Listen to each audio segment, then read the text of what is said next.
Hi, I'm Camille. Hey, it's Kate. Hey. I apologize. One day, one day. Well, I've got my weird thing and then I've got a weird voice and then I just had like this weird hey. Huh? Like, Puberty. I know. I've been sick for a week, so my voice has been in and out. So now I kind of just have a manly thing going on. So bear with me, No, it's not everybody. manly. I think it's sexy. You think it's sexy? I do Ooh. think it's sexy. And you look extra lovely today. So I'm like about to leave my boyfriend. What? Ooh. Well, when you were talking about having a fro, I was like, sign me up for Hey. this thing. Oh yeah, I forgot. We're the Flashers. Oh yeah. Yeah. And welcome. I don't know why I'm telling y'all welcome back, but I hope y'all are welcoming us back. We've had a bit of a hiatus for various reasons: holidays, guest, family, Disease. illness, family illness, all the gamut. So but it's okay because we're gonna do the episode from 2 weeks ago. 2 weeks ago, Two, three. 3 weeks ago? Holy cow. Yeah, wow. Wow. So if you've ever listened to us before, you can know for sure that we're going to butcher the timeline, much like Barry Allen. We're gonna bury Alan this timeline, y'all. Which came first in this sequence of events? Yeah. Well, I did actually have a friend of mine. He was like, "Well, where's the podcast? Have y'all been doing the podcast? I haven't seen anything new." And I was like, "Well, one, hopefully you're not still looking at SoundCloud." Then you haven't been listening very well because you told them it was going to be on YouTube. Did I see? Shame. So Oh. I let him know that we are on YouTube now. And as those of you who are listening to this clearly know. Yeah. Well, all right. So I don't remember what number this episode was, as usual. And I think whenever I named this, I was like, Flashers, I don't know what episode this is. I think we're on 7. But then I think they name it weird on the CW website. It's like 300 something. Or maybe because it's season 3, probably yeah, 301, 302. I think I just realized that. That's okay. Hey, that is funny. For some reason, I think I was remembering it as like saying season 3 and then episode Okay. something, but that's probably not true. Don't trust my brain right now. I'm sure they do a little bit of both for their own kind of record keeping, I would assume. I should know these things considering this is an industry I work in, but I don't. So, I think this is episode 7, Yeah. Killer Frost. Starting with. Which, fun fact, directed by Kevin Smith. Oh yeah. Kind of a Did I know notable nerd there. Yes. I mean, the only other guy on that level is like Joss Whedon. So And I'm waiting for him to direct an episode, but he's busy. yeah. I mean, he named his daughter Harley Quinn, so He did. that is like right up his alley. That's a lot of commitment to the to the nerd game. Yeah, so we're going to be doing episode 7, Killer Frost first, followed possibly well, I don't know, we might do we're going to upload number 8 as well. It might be all one, it might be 2 separate ones, so don't hold me to anything I've just said. But episode 8 is Invasion, which is part of the 4-story art crossover. Yep, but we only watched The Flash. I watched Supergirl, but I'm super behind on that. So yeah. Well, we can get to the story about why I watched Supergirl, but let's start with Killer Frost, shall we? I'm so excited about this episode. I'm doing a weird hand. You're doing a dance. You're doing like a funky robot. Jazz handsy type of dance. I like it. We gotta maybe for the premiere in January we'll premiere it up. We'll go live. We'll do video. Yeah. You look fine right now. I look a mess. Otherwise, we could do it right now. But I should probably put on like a different shirt. I just have like a. Well, it's red. It's the theme. True. I got a free pedigree. One of us can dress in red and one of us can dress in yellow. Ooh, I don't think I have any yellow anymore. I have a yellow sweater. That's about it. So it's gonna be you, and you're black, so you can be Kid Flash. Shut up. What? He's amazing. I don't care what anyone says. I love him. Aw. So this episode, it started from a previous episode. It was a continuation from an episode like 4 billion weeks ago. Yes, the shade episode. And that's when Wally ended up cocooned and we meet Savitar, and we start back up at this funky little warehouse full of cult people. Yeah, so they do the worsting SWAT operation known to man. Yep. Takes place, and we see basically every cop in the place get taken out. Savitar jacks up Barry. Wally's in a cocoon, but he is not Walter Brimley. Whoa, what? You just said a lot of things that I was not paying attention to. What? Walter Brimley, I think, is the actor, the movie Cocoon from like the 80s. Oh, okay. Yeah. Yeah, I'm sorry. That was way out there. I reached, it came to mind. I tried it. If anyone else got it, thank you. I was like, hold on. Like, who's Walter? Because for a second I was like, no, his real name is Wallace. No. But HR keeps calling him Wallace. Where's Walter? Who's Walter? I was like, no. Oh gosh. Yeah. So Wally is Walter Brimley in the cocoon. Yes, Wally is Walter Brimley. And we think Savitar is gonna kill Wally, not Wally, Barry. And now we're into episode 7. Where they decide to have a race. But it's not really a race. But first, okay, so before all that happens. Yes. So the little weird cult people are holding on to Joe. This is the first thing I noticed. Joe just kind of like throws his shoulders back, like, ugh. And like, they're gone. Oh. He's so strong. Oh no. All this other struggling he was doing. Oh, but he just needed to do a nice little shoulder shrug, and now we can't hold on. Like, are you serious? Like some intense training. He's been lifting weights. He has a girlfriend. He's trying to, I guess so. Gotta get those shoulders strong. But yeah. So then were they racing, or I thought he was dragging him. No, that's what I was about to say. It wasn't so much as a race as Barry getting his dragged across time and space, basically. Yeah, because once again, Barry's not good at anything. Except screwing up timelines. He does a crack job at that one. Yeah. So Alchemy in this whole process gets away. Savitar runs off with Barry. They end up at a dock somewhere. And ooh, but did you like the visual of them running? Because it kind of looked like a video game from what I saw, if I was paying attention correctly. Or was that a little too weird for you? I don't know that I was paying that much attention, quite honestly. I feel like I'm really bad at this job sometimes because I'll be doing other things while watching, like crocheting or, playing a game on my phone because that's my attention span these days. Yeah.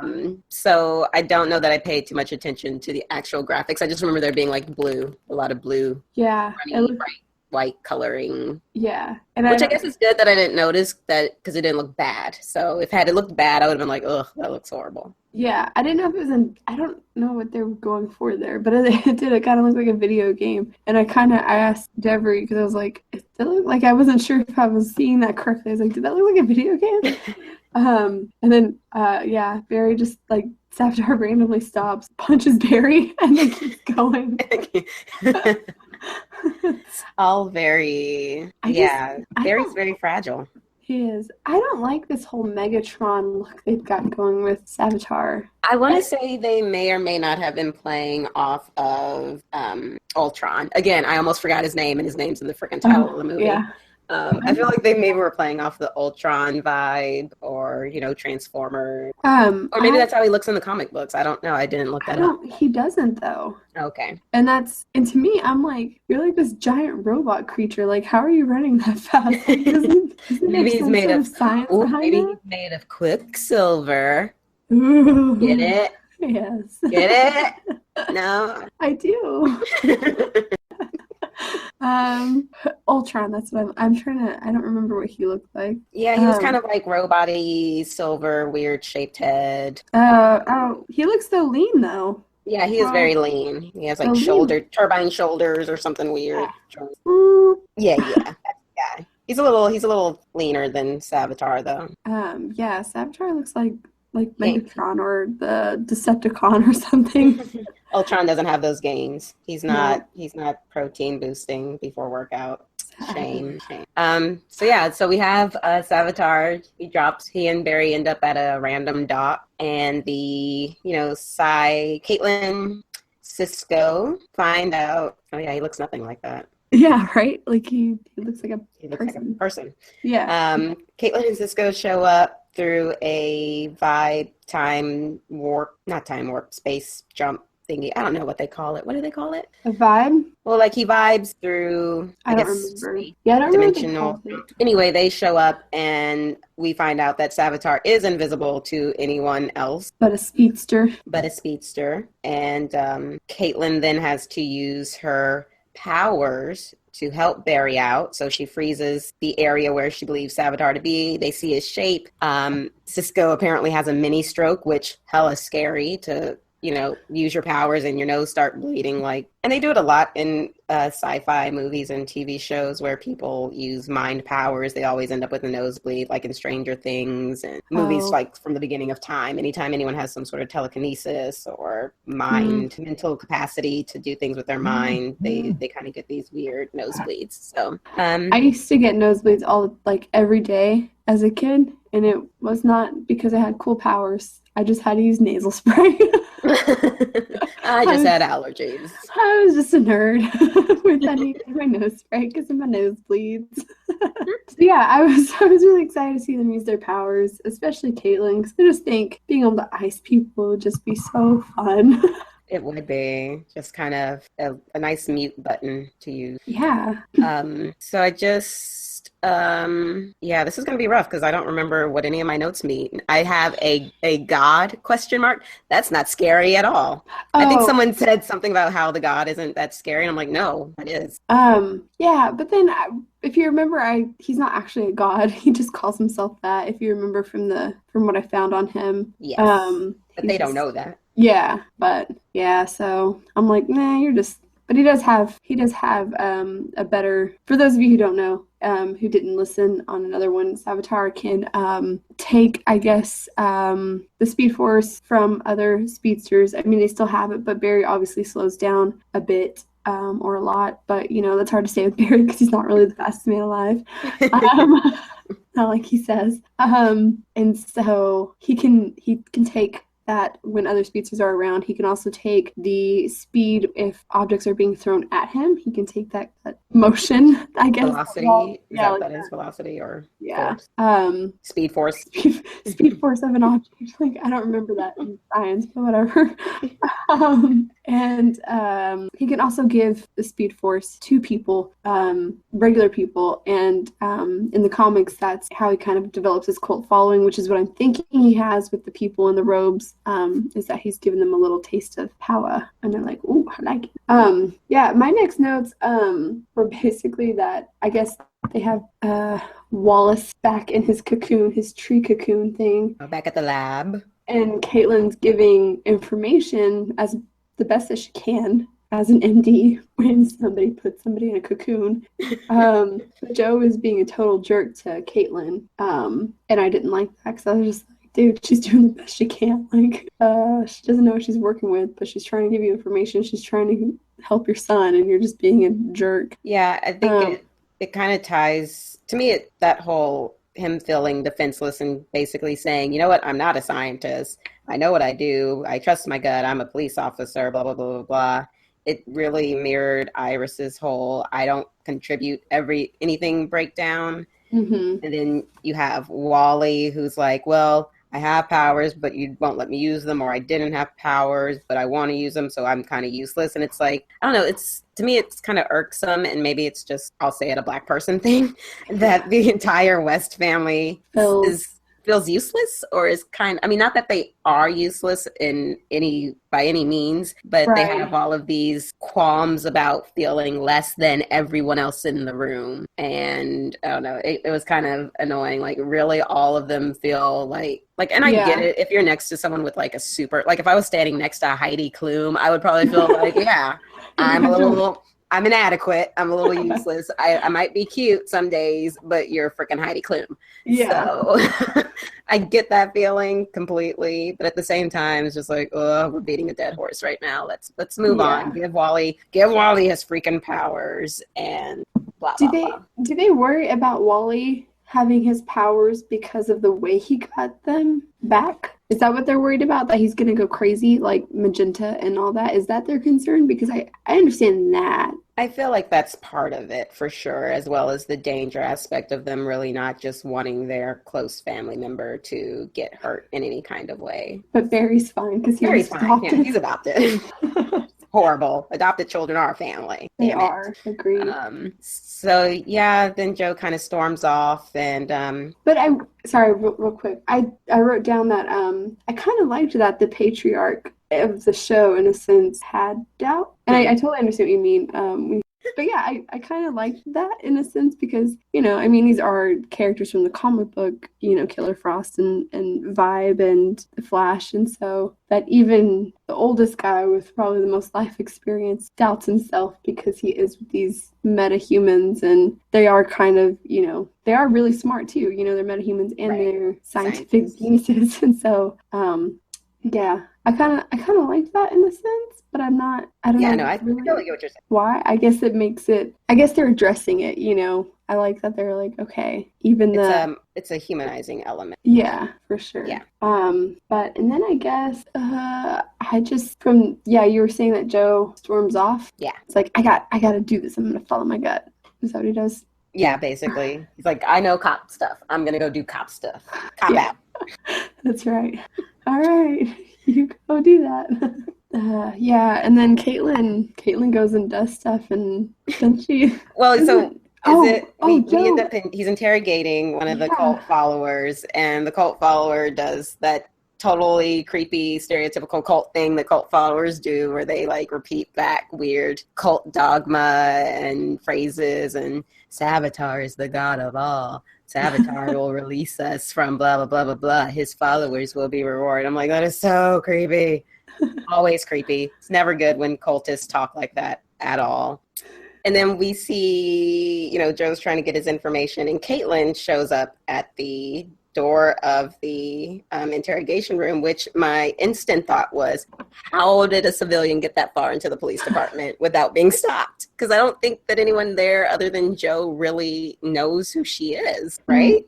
Right. But as we have established, Central City is very lax on every part of the normal policy, procedures just don't matter to them. Yes. I'm sure, she's a lovely girl. She probably just smiled at some desk cop and he was like, sure, he's back there. Can I have your number? Froze his face off and then and Joe just didn't notice because he's not as good at cop stuff as he thought. His gut is not that good. Yeah. So yeah, she sneaks into... Yeah, she lies to him to lure him out of the police station by telling him Wally is up and awake and doing fine. So Joe leaves, leaving her alone with the cultist. And cultist? Can I? What's funny to me? So proper. And so we find out that her whole plan is to kind of find out where Savitar and Alchemy are, yeah. Club Alchemy are, so that she can have her powers taken away. Yeah. Is kind of her goal. And what really got me about this whole scene, because you see her, she's talking to the guy, then she's like taking out the video camera so they can't see it's her. She's like freezing his arm or his face or whatever. And then the other cops come back and she like freezes them or freezes the door. She does all these freezy things. Yeah. And I'm like, how have you learned all your powers that well? So like she creates the fog in the room. Yeah, I was like how do you know how to do that? Yeah. All of a sudden, like you've been not using your powers on purpose, but suddenly you have master level mastery of them. Like your skills are flawless. Yeah, like I know exactly what I can do. Like, oh, it's from my hands. Oh, well, it must be from my breath as well. So and I get that you're smart. You're a scientist and a baby eye doctor in some worlds. But I feel like even, every superhero origin story, though, there's a period of learning and discovery at some point where you're like, oh, I can fly? Yeah. oh, look, that bullet bounced off me. I didn't know I could do that. Mm-hmm. It's just, I don't know, maybe because she's a genius, she just kind of was like, whatever, got it. Not If reading I'm the manual. Yeah, if I'm cold all over, then everything must be cold. Ooh, that would be interesting. My brain went someplace dirty. Uh-oh. Oh, Uh-oh. Ooh. yeah. So I thought that I was like, Caitlin's getting a grasp on these powers real quick. But I imagine her in her apartment just practicing and being like, well, I shouldn't do this, but it's kind of fun. I'm gonna do it a That's what little I would do. bit. Or like, oh, my beverage is room temp. Let me just blow in it and see what happens. I don't want to get up to get ice. I am ice. But, Ooh. so yeah, then she runs, as she's making her great escape, she runs into Julian and decides it's a good idea to kidnap him because he's seen her face. Not really sure her reasoning there, but Was that her reasoning, or was she like, you can help me? oh yeah, she does say that. She's like, you're gonna help me. Because he knows about, Metas. he has like files on metahumans. You're right. Because, files everywhere. That people are always filing. Someone is always filing. It's like wizards everywhere, filing everywhere. Gladys everywhere. Gladys is all over it. She has multiple jobs. That's her metahuman powers. Because no one at Star Labs is actually getting paid, as we've concluded. Established. Yeah. Yes. I don't know what happened from there, but all I have is H.R. Wells, a mega cutie. Oh, well, I think I have a little more than that written. Well, I mean, that's not all I have, but that's the next scene that I jumped to is him being. Oh, that might have been when they were trying to find Caitlin. Kate. Yeah. So, they're trying to find Caitlin and Julian. They figure out she's at a warehouse through Obviously. clever use of security cameras. Why are there so many abandoned warehouses? I feel like they're just there after hours a lot. Like, this isn't a 24-hour industry town. Like, they just kind of, everybody closes at 5. It's like Europe. You just go home. But when do they open? Because they were all at work or getting ready. Well, who knows? Who knows? Because nobody's at work when they're actually supposed to be at work. And I think this was at nighttime, though. Was it? I believe so. Oh. Late day, maybe. Because I don't know. But yeah, so Barry shows up at the warehouse and tries to stop Caitlin, hysterically knocks out Julian. Well, he's like, Julian, you should take her out. And he's like, shut it, punches him in the face. It was being annoying. Caitlin, definitely strong arms Julian, threatens his life. She's kind of gone into Killer Frost mode at this point. And I'm just going to go ahead and say it. I am all for Caitlin as Killer Frost. Same here. I'm here for it. I love it because Same here. Such a badass. Like the mom burn she gives Barry. I was like, damn. She had like I think I wrote down twice, Caitlin with these truth bombs, and then I flipped over my notes and I think I said it again. I was just like, truth bombs. Like, she has been saying everything that we have been saying since we started this podcast. Yes. Like, just so much truth. So good. So good. Like, she has the mom burns about, yeah.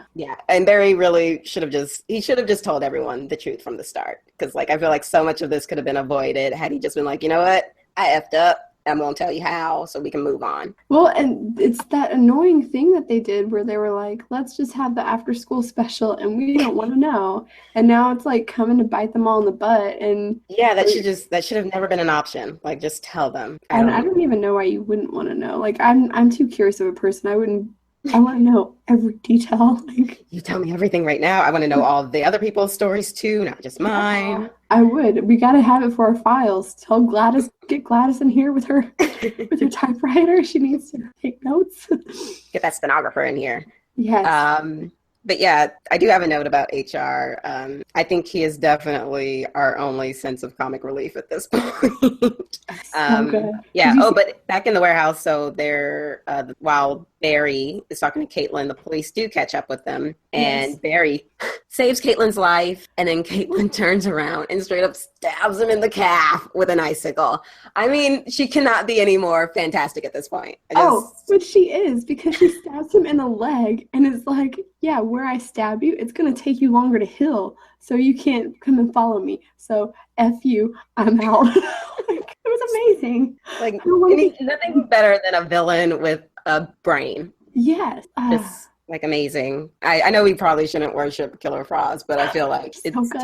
team KF. And I mean, it's just like I already love Caitlin, and then to appreciate her acting, I guess, like as to be able to do like I mean, Caitlin's very innocent and very sweet and meek and all these things, and then to go and do the complete opposite and to love both of them, I think it was props to Yeah, no, Danielle. that's definitely a good performance, and it totally makes up for that weird stare she did that one episode. Yeah, it's Where true. she's like foretelling, I'm going to look at these handcuffs because I'm about to steal these handcuffs.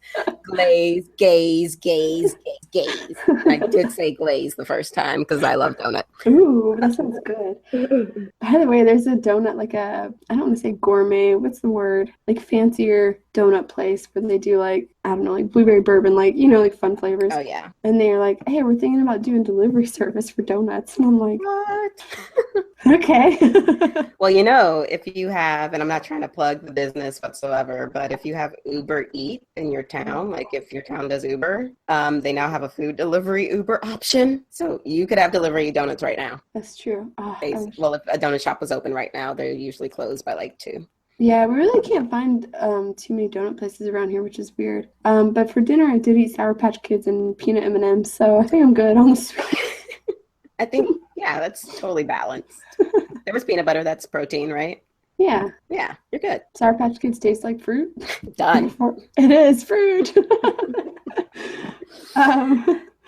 So back to the action. Yeah. So next, the stakeout? Um, Or did I skip ahead? Yeah, yes, but at some point, I don't know what happened, but somebody says something, and HR's face, he's in the background, you see his face in the background. He's just, I don't know can't remember what he did, but he was just like, that's not good. Like, he just, like, made, like, this really strange face, like, oh, crap. Yeah, it was really good. But yeah, I guess it's the stakeout. And, yeah, so Joe decides to go on a stakeout of, who are they staking out? They're staking out Caitlin, aren't they? Oh, yeah, they were trying to figure out where she might go next, I guess, based on the information she was gathering from Julian, which is the location of the other cultist. Yes. And so him and Joe go on a stakeout. He kind of tags along, and they have a nice little, patriarch to patriarch chat. And HR, in a very nice gesture, I thought, decides to kind of back up Joe a little bit more now in his decisions, because Joe's feeling kind of lonely in the fact that, he's surrounded by all these supers and intelligent people, and he always kind of feels like inferior. Inferior. And, he has good ideas and no one ever listens to his good ideas. And so HR is like, yeah, I'll trust you. And if you have an idea, we're going to do it.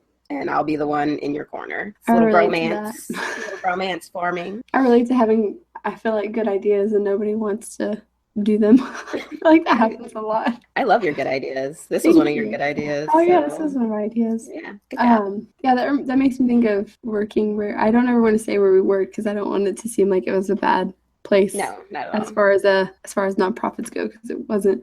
But that makes me think of when we would have meetings and we'd be like, well, what about this? And they're like, no. No, we're not going to do that. Like, I understand you guys are younger and have college degrees and all that, but no.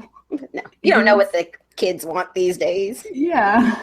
But Nancy does. Nancy, yes, the lovely Nancy. I was going to say something mean, but I won't. Oh, you guys worked with kids before? No, we don't want you doing any type of presentation.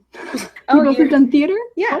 No, you can stay at the office. Don't worry about speaking to crowds of people. You guys have chemistry and work well like that? No. Just call people and file. Don't worry. We'll take care of it. We got it. Everybody wants to see a 70-year-old, work with hula hoops or whatever the hell she would do. I bring out the hula hoops. I remember they love the hula hoops. Oh my goodness. All right, cool. Anyway. So they're at the stakeout and we see Caitlin. Well, we see some dude's house, right? In the suburbs, of course. In the burbs. And I don't know why these kind of things stand out to me, but they're panning around the house. The couple's asleep, and they pan across to the woman hears a noise, and she wants him to go check it out, right? I think it was something to do with like the thermostat. Yeah, it was something like it was cold or hot or something. I don't know. There's something going on with the thermostat. That is it, because what happens next is he goes to the thermostat, and what I noticed is that it was set at 85. I saw that too. What psychopath sleeps in 85-degree room? But, okay, yes, and if I'm remembering correctly, because I feel like she said it's really cold in here, and I thought, okay, well, yeah, because Killer Frost is in your house, so maybe it's going to say like 50 or something, and it said 85. It said 85. Yeah, it made no sense.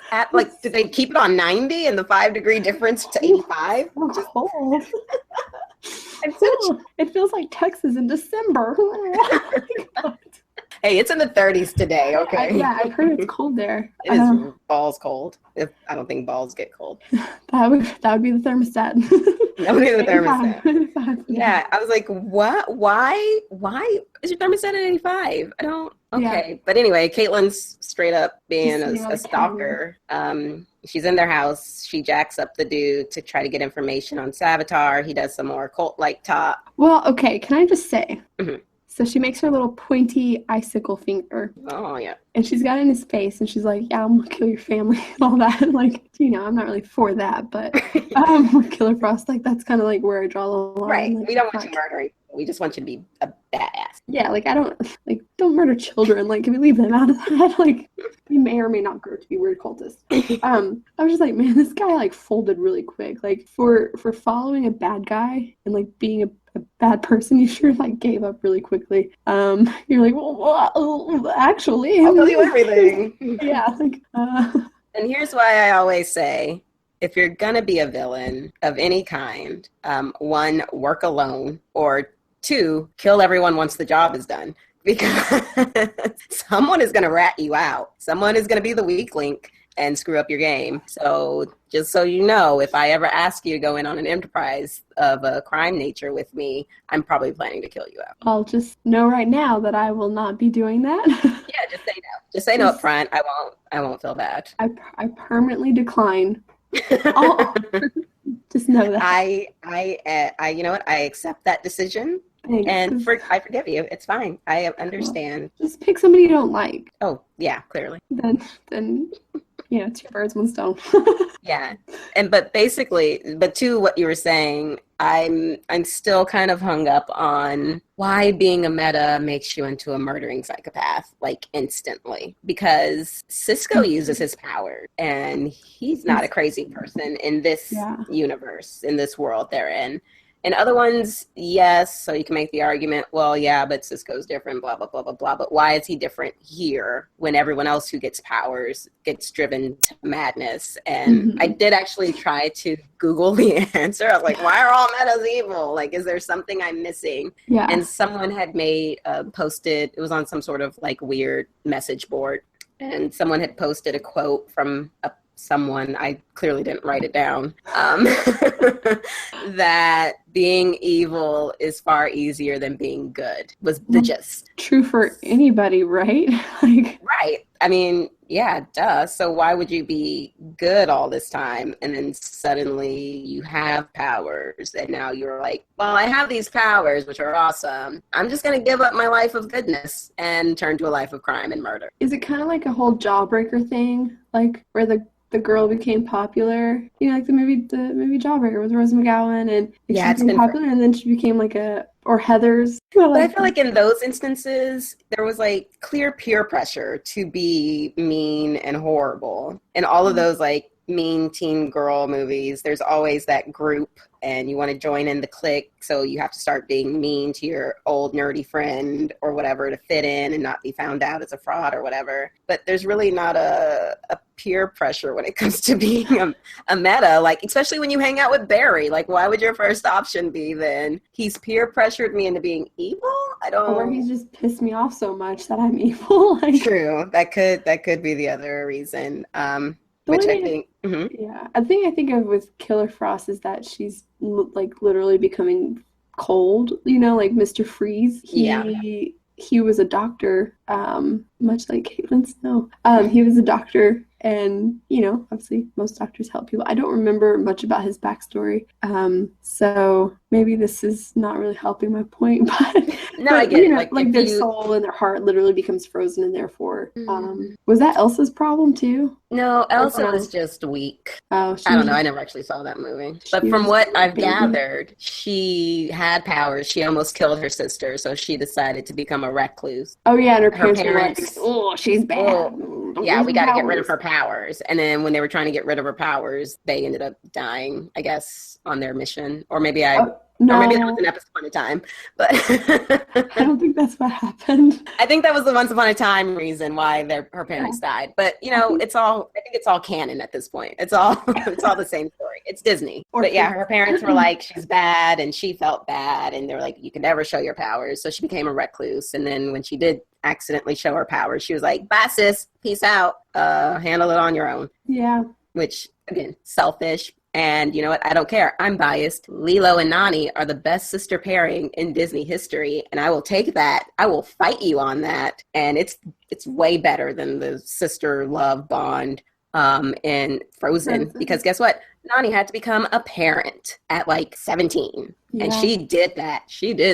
Sorry. I went on that rant the other day to someone, so it's been like sitting on my chest. Glad you got it out. This is therapy for us in a lot of ways.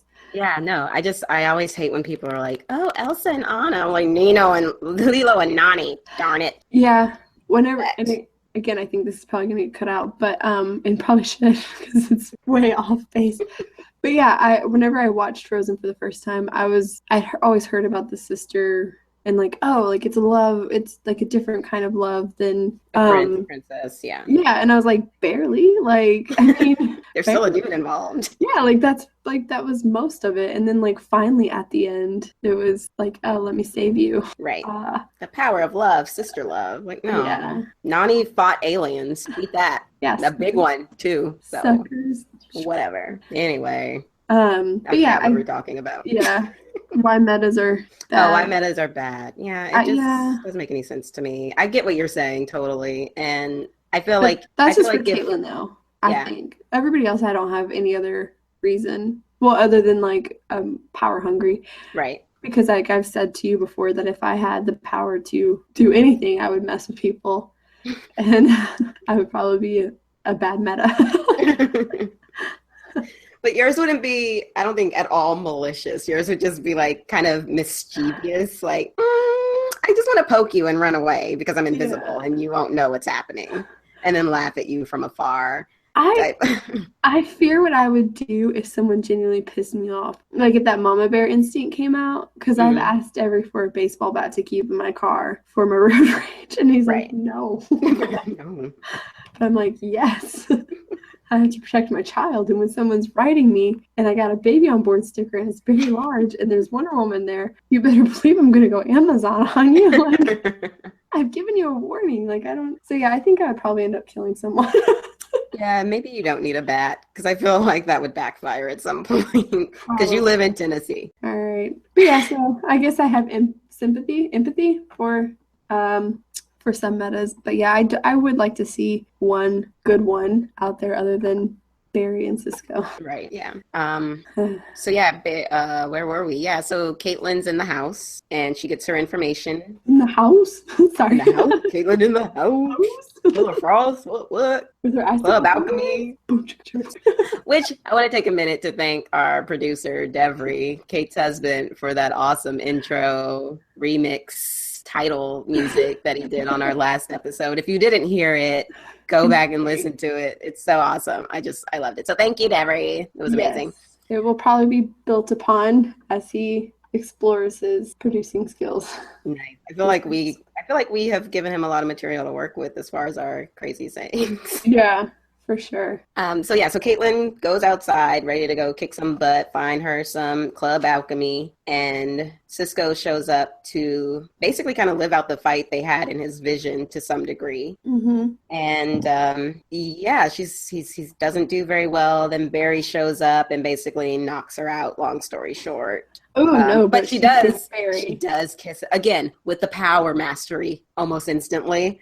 How she knew she could kiss him all Poison Ivy style and like make him freeze. That was so awesome. Like I'm smiling so big right now. You are. You're like full on teeth. I have like a Giada De Laurentiis smile. Yeah, because not only does she kiss him, but like he's on top of her. She flips him, right? Like in a total wrestle move. And she's like, oh yeah, try this on. And then like she totally full on, you know, almost romantically kisses him. And it turns out she's like frozen half his face. And like his entire body is like freezing from the outside or from the inside out. And then Cisco's just like, hey, yeah, you need to like shake really quick. Shake it all off. right. And then vibes the out of her and she goes flying and Cisco knocks her out. I'm sorry. Yeah. Credit where credit is due. Oh yeah, Cisco, he gets her off of him. And then, but then, so they end up back at Star Labs. And this is where the second note of Caitlin with these truth bombs. So good. I hope Deborah inserts like a bomb exploding. Like,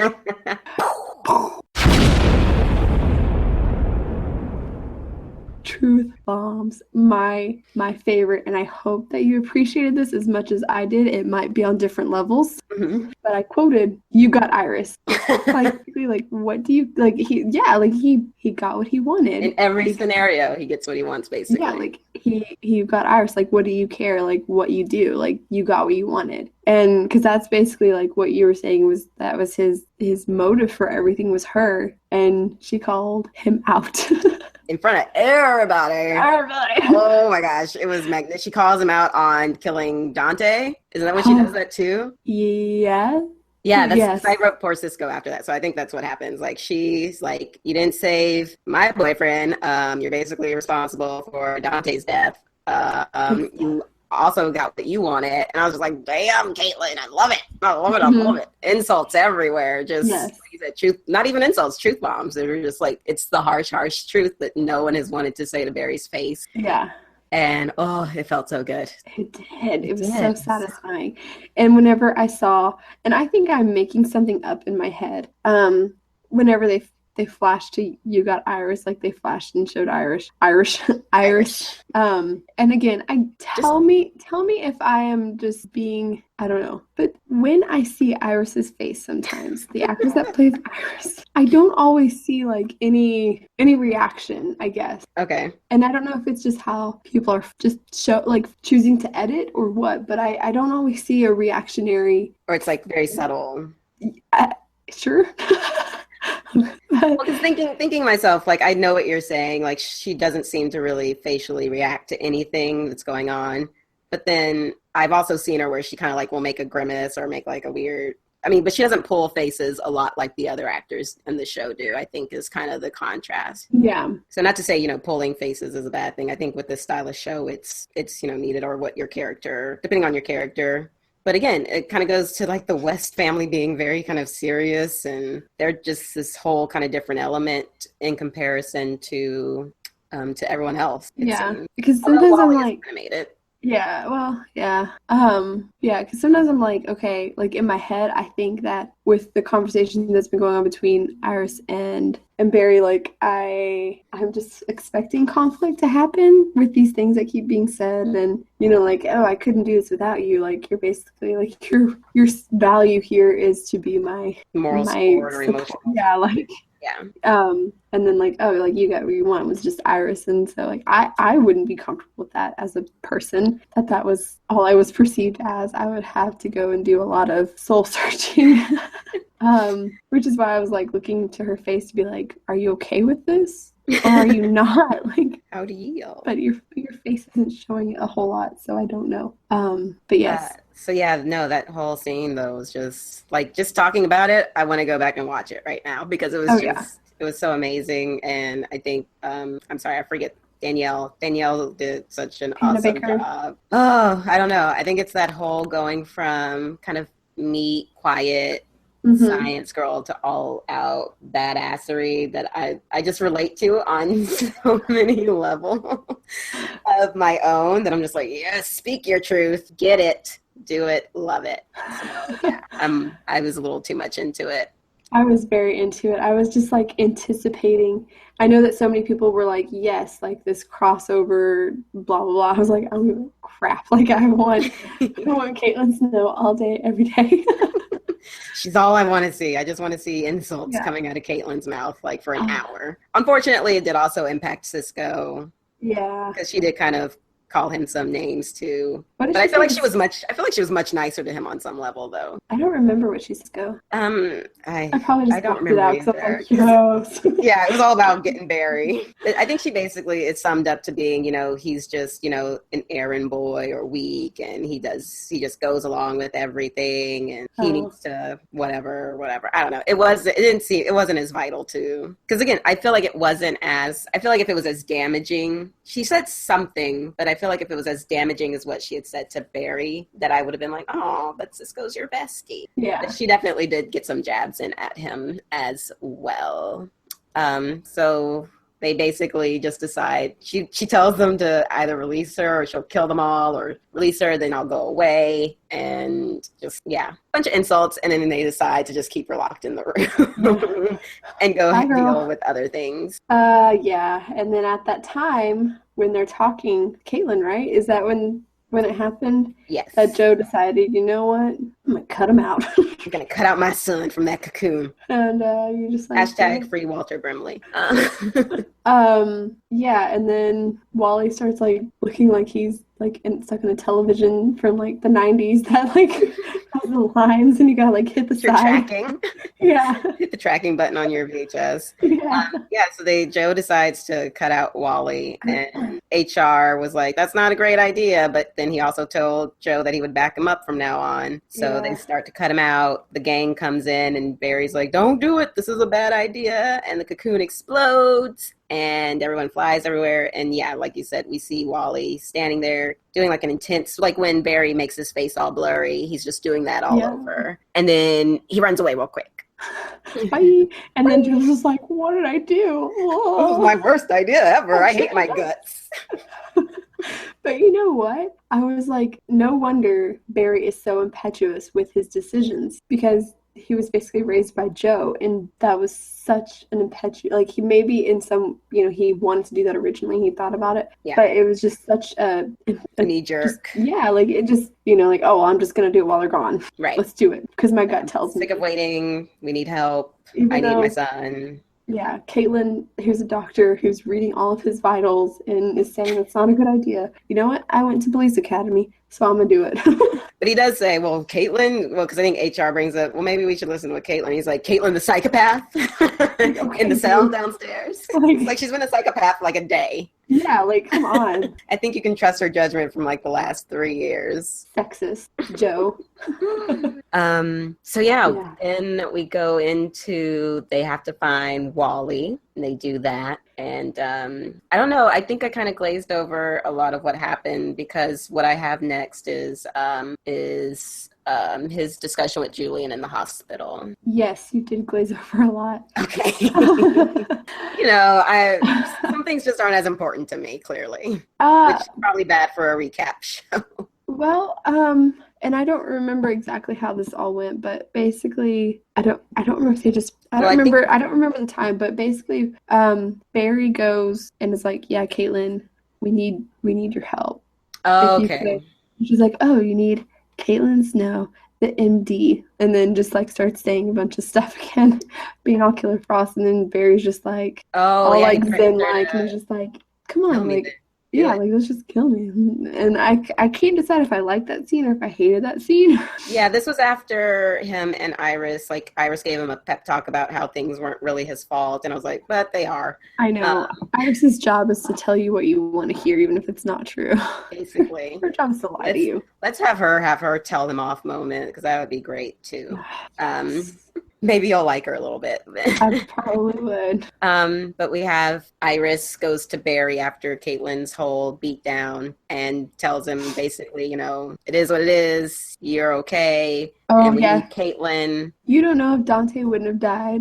Yeah, she basically saying like his effect on the timeline, everything that happened may have still happened in their current world, in their current timeline, whether he went back or not. So if I was Cisco, I would slap her. Basically. So insensitive. You don't know. He could have died anyway. Basically is what she said. So then I think something else happens, and then Barry goes and decides to kind of reverse psychology. Caitlin tells her that he knows the real Caitlin's on the inside, and Killer Frost basically is like, "Whatever, I'll stab you in the face right now." And he's like, Yeah, "Well, nice do it. people. I got it." And he lets her out and basically kind of bluffs her into Going back not into killing him. yeah. Yeah, and kind of just realizing that she is who she always has been, and she doesn't need to be Killer Frost. She can just be Frosty, the snowman, The snow lady. the snow lady. And they hug and quasi make up or whatever. Yeah, because I kind of skipped over that. I just happened to remember because I was like Caitlin wearing her Fitbits, aka the handcuffs. like the power stripping. But yeah, and then I guess Wally's back at the lab because I was like, okay, Wally's all excited to have his powers back. And I was like, I really hope he stops whining at this point because I was really tired of hearing him complain about not having his powers. And then don't they start testing him in this episode, and they find out that he's already as fast as Barry? Yeah, when he at started. the same point, right, in his own evolution. I was like, Barry, still not the best. Damn, son. Must hurt. But yeah, and I guess I don't know what I was referring to whenever I said this, but I basically was like, I feel like Barry is that charming guy that feels like he can get away with anything. Mm-hmm. And so when people are actually mad at him, he's like, I don't really know what to do with this because normally I'm cute and adorable. And yeah, I think that kind of goes with probably what I was going to go into with him being in the hospital with Julian. Mm-hmm. That's probably what I was referring to because that's my next note. So yeah, he goes to, I don't remember what all happens between Caitlin being let out and him going to the hospital, but he goes to see Julian in the hospital because he realizes that he can out Caitlin as being Killer Frost, and he's basically going to try to save her from going to jail. And that means making a bargain with Julian. But kind of like what you were saying, he kind of tries to do that whole guffaw. I'm just a guy, and this is my friend, and she's just a girl. She didn't mean it. Guffaw. I'm awkward, Barry, and everyone loves me and does me favors. She's a good person. She used to help Baby Eyes before I put everything up. And he basically promises Julian that he will do anything if Julian just keeps his mouth shut, which was weird at first because I was like, why would Julian ever accept that deal when he hates Barry so much? Why would he care about Caitlin? Or unless he thought she was cute right before, she froze his arm or whatever. I'm there for that. I would be so there for that. She needs a rebound. But her name isn't Mary or... Oh, Mary or Terry. Yeah. So Barry tells Julian that he'll do anything to keep Caitlin's name out of the paper, out of the story, unarrested. And Julian, in very kind of brilliant move, since he hates working with Barry, tells Barry he has to quit his job. Hold on. You sound like a robot. Oh. Okay, you're good. Say that again. I'm good.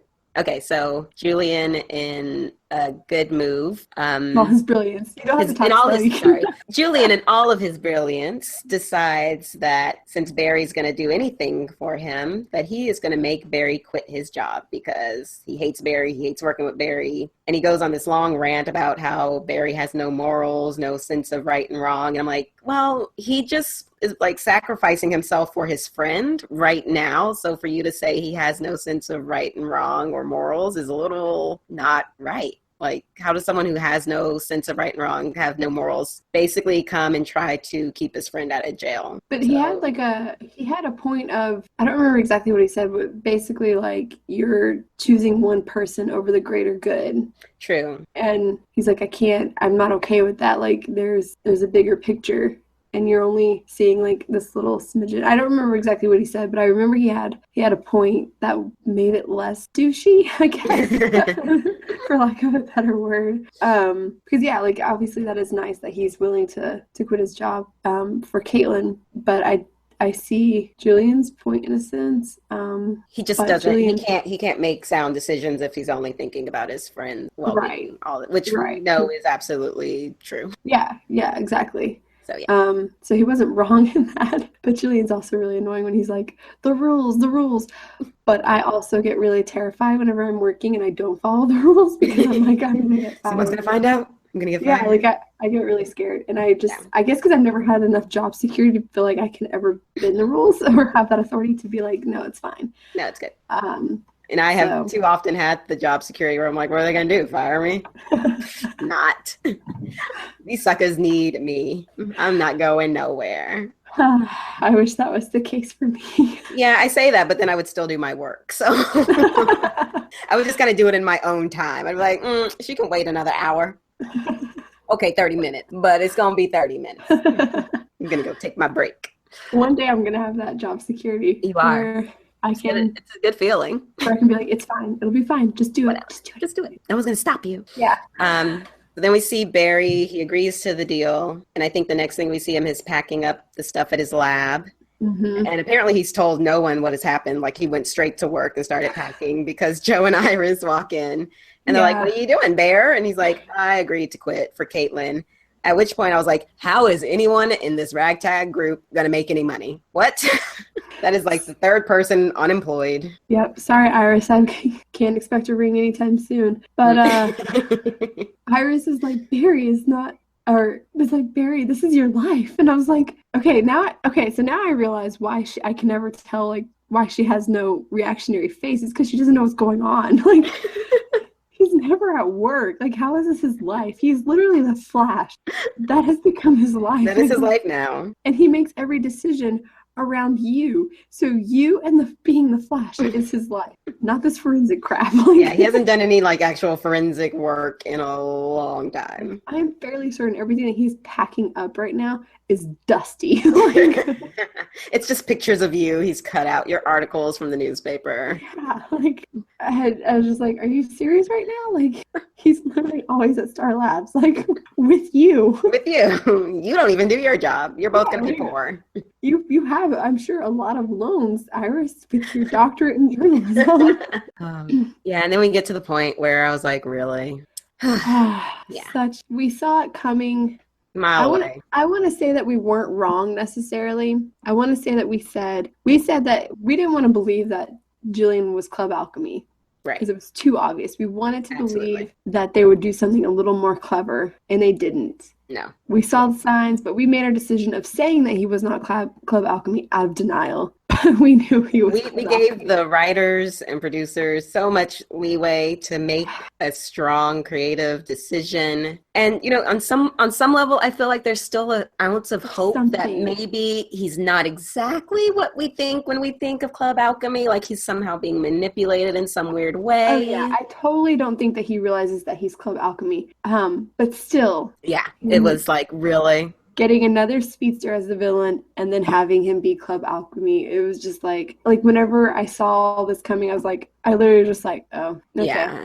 At first I was hoping like when the Club Alchemy noises started, I was like, oh, maybe he's going to now try to recruit Julian to be the new Club Alchemy or to join him. But no, Julian walks into the office and hides the suit and the mask, which he keeps at work apparently for convenience. Well, it's like your gym bag, like whenever you want to go to the gym after work. You just keep it around all the time. You want to go to your cult meeting that you gotta lead. You gotta be able to pack up quick. Yeah, Hank brought donuts. I don't know who Hank is. But I wrote. So I decided to try to go. What I wrote was Julian the bad guy. How unpredictable. Not. Yeah. For, nice. For my Harry reference. Yeah. Yeah. I was like, not. I put lame. Julian is alchemy. Like super lame. Like I was just like this. That was the feeling though. You were just like, ugh, really? And I guess like the only thing I could fathom to try to appreciate is how much he hates metas, and he happens to be the middleman for giving them the powers. Yeah, like, it's creating them. Like I guess like that irony I can kind of. Well, I don't. It doesn't make any sense to me though. Like it doesn't.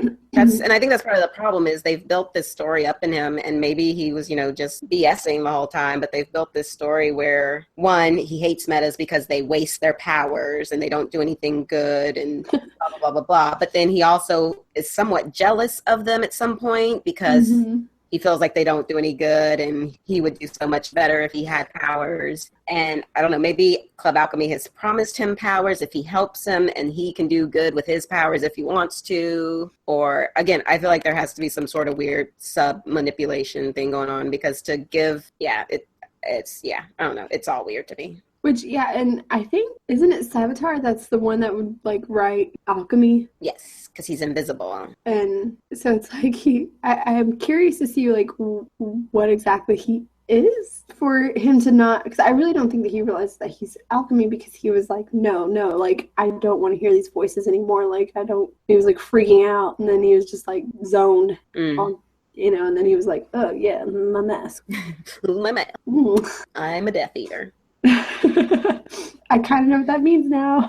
Yeah, basically. So that was the end of the episode, Killer Frost. Really another good, strong episode. I feel like the one My favorite so far. probably because of Caitlin, yeah, without a doubt. Yeah. Oh, she was so wonderful. It was so wonderful. Still like, it makes me feel so warm on the inside. It does. The irony, her killer cold. Her killer coldness warms my heart. I hope that they let her use her powers later on. Well, I feel like she will, and she'll just be like good with them now, which will kind of, kill the whole vibe. Good there. We don't want to kill vibe though. No. So unfortunately, I don't think we're gonna get any more insult comic dog moments and Def Comedy Jam moments from But you know what would make me so happy is, and I understand that he's passed and that he may show up on Legends again, but a banter between Killer Frost and Captain Cold, and just like this chilly little holiday freeze-a-thon. Like I'm so there for that. I love Captain Cold. And then they make out. Yeah. I would love that. I want Caitlin and not Caitlin and Cisco together, but I would like to see them have a little, I'm over this Barry and Iris thing. Like I feel like they don't have a lot of chemistry. I'm not gonna lie, and I don't think it's just because I don't like Iris. I just don't think that they do. And I want to see some different romance. And Joe and his lady, that's just awkward. And I would guest star anytime that they need a love interest for H.R. Wells. My beautiful first in line, blue-eyed whisper angel. If anyone's listening, you can contact Kate Johnson at the casting of H.R. Wells' love interest. Just leave a post in the comments. I did theater in high school, so I might be a little rusty. little experience. Gotta start somewhere. Yeah, for sure. I mean, I don't have to do a lot, right? No, this isn't my normal voice, just so you know. Unless you want to my normal voice, I will scream until it turns into this. I feel like you could be 100% yourself and it would work completely fine to be HR's love interest. Probably. He's so weird. I love it. So that's it for episode 7. Killer Frost. Yeah, no, it's 7. Yeah. I mean, how long has it been? Like an hour? It's hour and a half? 2 hours? We've been talking for 2 hours. The podcast has been going for like an hour and a half. Oh, we're so cute. Okay, I'm going to go boil water. I'll see you in a second. Okay. Bye. Bye.